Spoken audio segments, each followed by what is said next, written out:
இங்க விஜயமே ரொம்ப கோபத்தோட ரோகிணியை பார்த்து, என்ன ரோகிணி இதெல்லாம், இந்த மாதிரி நீ என்கிட்ட போய் சொல்லிக்கிட்டு இருக்க, மனோஜ் தான் ஏமாத்திட்டு இருக்கான் அப்படின்னா நீ அதுக்கு மேல பெரிய ஏமாத்துக்காரியா இருக்க அப்படின்னு சொல்லி கேட்கறாங்க. உடனே இதை கேட்ட ரோகிணியுமே, இல்லத்த இந்த மாதிரி மனோஜுக்கு பிசினஸ் வரணும் அப்படிங்கிறதுக்காக தான் நான் இதெல்லாம் பண்ணேன், சொல்லப்போனா அவரும் ஒரு நல்ல தொழில் வந்துருச்சுன்னா எல்லாமே செட் ஆயிரும் அப்படின்னு சொல்லி அதை பத்தியே பேசிட்டு இருக்காங்க. ஆனா இதெல்லாம் கேட்டுட்டு இருக்க விஜயாவுமே, இங்க பாரு நான் ஒன்னு சொன்னா நீ ஒன்னு சொல்லாத, நான் என்ன சொன்னேன், உங்க அப்பா கிட்ட இருந்து பணம் 30 லட்சம் ரூபா வந்துச்சு நீ தானே சொன்ன, இப்போ அந்த பணம் உங்க அப்பா கிட்ட இருந்து வரல, அப்போ எங்க வீட்டுக்கார பணத்தை எடுத்து போட்டு என் பையனுக்கு நீ தொழில் ஆரம்பிச்சு கொடுத்துருக்க, சரி இருந்துட்டு போட்டு அவன் தொழிலுக்காக ஓகே, அப்போ உங்க அப்பா கிட்ட இருந்து எங்க பணம் வரவே இல்லை அப்படின்னு சொல்லி கேட்கறாங்க. கரெக்டா இந்த பக்கம் விஜயாவுமே பாயிண்ட் பிடிச்சோன்னே அதே நேரம் இன்னொரு பக்கம் முத்துவுமே, இப்போதாம்மா நீ தெளிவான கேள்வி கேட்குற, அப்படியே கேளு அப்படின்னு சொல்லி சொல்றாங்க. அதுக்கேற்ற மாதிரி இங்க ரோகிணியுமே, இல்லத்த இந்த மாதிரி அப்பா கிட்ட நான் பேசினேன், அப்பா ஜெயிலில் இருக்கிறதுனால எந்த விதமான ஒரு டிரான்சாக்ஷனும் பண்ண முடியல, அவரோட அக்கௌண்ட் எல்லாமே ஃப்ரீஸ் ஆயிருக்கு அப்படின்னு சொல்லி சொல்றாங்க. இதை கேட்ட விஜயாவுமே, நீ சொல்ற கட்டுக்கதையெல்லாம் என்னால் நம்ப முடியல, ஏன்னா எனக்கு உன் மேல இருக்க நம்பிக்கை சுத்தமா போச்சு, இந்த விஷயத்துல இந்த ஜீவா வந்து சொல்லலை அப்படின்னா இந்த விஷயம் யாருக்குமே தெரியாம போயிருக்கும் தெரியுமா, நீங்க என்னமோ உங்க கையில இருந்து காசை கொடுக்குற மாதிரி என் வீட்டுக்கார பணத்தை எடுத்து மறுபடியும் எங்ககிட்டே கொடுத்துருப்பீங்க, நாங்களும் சரி பரவாயில்ல என் பையனும் என் மருமகளும் சம்பாரிச்சு கொடுத்தேன்னு சொல்லி உங்களை நாங்கள் தலையில் தூக்கி வச்சு ஆடணுமா அப்படின்னு சொல்லி இந்த பக்கம் ரோகிணியை போட்டு லெஃப்ட் ரைட் வாங்கிட்டு இருக்காங்க.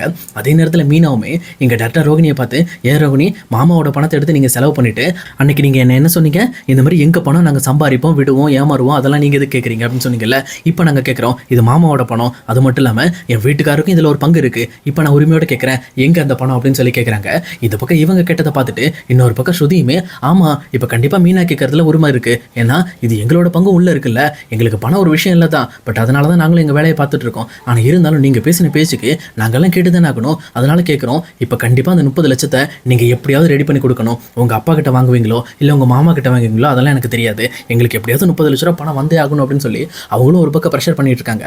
அதே நேரத்தில் ரோகிணியுமே, இல்லத்த இப்போதைக்கு என்னால் இப்போதைக்கு எதுவும் பண்ண முடியாது சொன்னால் கேளுங்க அப்படின்னு சொல்லிட்டு அவங்களுமே எவ்வளோ ட்ரை பண்ணி பார்க்குறாங்க. ஆனால் அண்ணாமலையும் இருந்துக்கிட்டு, இங்கே பாருமா இது எல்லாருக்கும் சம்மந்தப்பட்ட பணம், நீ உன் இஷ்டத்துக்கு எடுத்து யூஸ் பண்ணிட்டீங்க, சரி விடுங்க அது போனது போயிட்டு போட்டு, இப்போ தான் உங்கள் அப்பா கிட்ட தான் பணம் இல்லாமையாமல் இருக்குது, அவர் பணக்காரர் தானே, அப்போ அவர்கிட்ட இருந்து ரெடி பண்ணி கொடுமா, அட்லீஸ்ட் உங்கள் மாமாயாவது வந்து பேச சொல்லு அப்படின்னு சொல்லி சொல்கிறாங்க. உடனே ரோகிணியுமே, மாமா இப்போ இந்த ஊர்லேயே இல்லை அவங்க வெளியூர் போயிட்டாங்க அப்படின்னு சொல்லிட்டு இந்த பக்கம் அந்த கறிக்கடைக்காரரை பற்றி பேசிட்டு இருக்காங்க. ஏன் இந்த மாதிரி ரோகிணி அவர் மாமா வரமாட்டார் அப்படின்னு சொல்லிட்டு இருக்காங்கன்னா, இந்த பக்கம் வந்து அவர் வந்தார் அப்படின்னா கண்டிப்பாக எல்லாரும் முன்னாடி உண்மை போட்டு உடச்சிருவாருன்னு அவங்களுக்கு தெரியும், எனக்கு ஏற்கனவே உங்கள் வீட்டுக்கே வந்து மிரட்டிட்டு போயிட்டாங்க, இதுக்கு மேலே என் லைஃபுக்கு பிரச்சனை வர மாதிரி இருந்தால் உன்னோட லைஃப் என்னால் காப்பாற்ற முடியாதுன்னு மாதிரி சொல்லியிருப்பாரு. அதை நினச்சி பார்த்துட்டு தான் இப்போ அவரோட மாமாவையும் கூப்பிட முடியாதுன்ற ஒரே எண்ணத்தில் அவரும் வர முடியாது அப்படிங்கிற மாதிரி இவங்களுமே சொல்லி சமாளிக்க பார்க்குறாங்க. ஆனால் இவங்க என்ன சொன்னாலுமே அது வந்து சரியாக இருக்கிற மாதிரி தெரியல. இந்த பக்கம் விஜயாவை கண்ட்ரோலே பண்ண முடியல.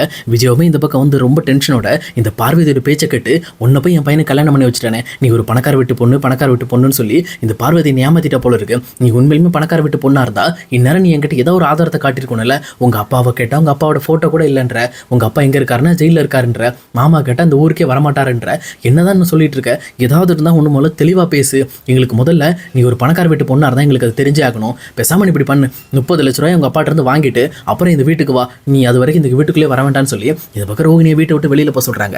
இங்க ரோகிணியுமே, ஏன் இப்படி பேசுறீங்க, நான் கண்டிப்பா பணத்தை நான் வந்து அப்பாட்ட சொன்னா கொடுத்துருவாரு, நீங்க ஏன் இப்படி பேசுறீங்க, அப்பா உள்ள இருக்கிறதுனால தான் நல்ல பணத்தை ரெடி பண்ணி தர முடியல அப்படின்னு சொல்லிட்டு அவங்களுமே எவ்வளவு சமாளிக்க ட்ரை பண்றாங்க. ஆனா அவங்க என்ன சமாளிச்சாலும் அவங்க பேசுற விஷயம் எதுவுமே இங்க விஜயாவோட மைண்டுக்கு ஏறவே இல்லை. அதே நேரத்தில் பக்கத்தில் இருக்க மனோஜுமே, சரி விடு ரோகிணி, பேசாம உங்க அப்பா போய் அவங்க ஊருக்கு போய் பார்த்துட்டு வந்துருவோம், அவர் ஜெயிலில் இருந்தாலும் பரவாயில்ல, ஏன்னா அவருக்கு தெரிஞ்சவங்க யாராவது நமக்கு தர வாய்ப்பு இருக்குல்ல, அதனால என்ன பண்ணுவோம்னா உங்க மாமாக்கு இன்ஃபார்ம் பண்ணிட்டு நம்ம மலேசியாவுக்கு டிக்கெட் போட்டு உங்க அப்பாவை போய் ஜெயிலில் பார்த்துட்டு வரும் அப்படின்னு சொல்லிட்டு இந்த பக்கம் மனோஜும் சொல்றாங்க. உடனே இதை கேட்டோன்னே, அப்படி நீங்க போறதா இருந்தால் எனக்கு ஒரு டிக்கெட் போடுங்கன்னு சொல்லி விஜயாவும் சொல்றாங்க. இதை கேட்ட ரோகிணிக்கு என்ன பண்றதுனே தெரியல. நம்ம சொன்ன போய் எல்லாமே நம்ம தலைக்கு மேலே ஏறி உட்காந்துட்டு இருக்கு, இப்போ நம்ம என்ன பண்றதுன்னு தெரியாம தலையை பிடிச்சிட்டு அப்படியே கீழே உட்காந்துடுறாங்க. ஏன்னா அவங்களுக்கு இந்த கட்டத்தில் இதை விட்ட ஒரு நல்ல வாய்ப்பும் கிடைக்காது அவங்கள பற்றின உண்மை சொல்றதுக்கு.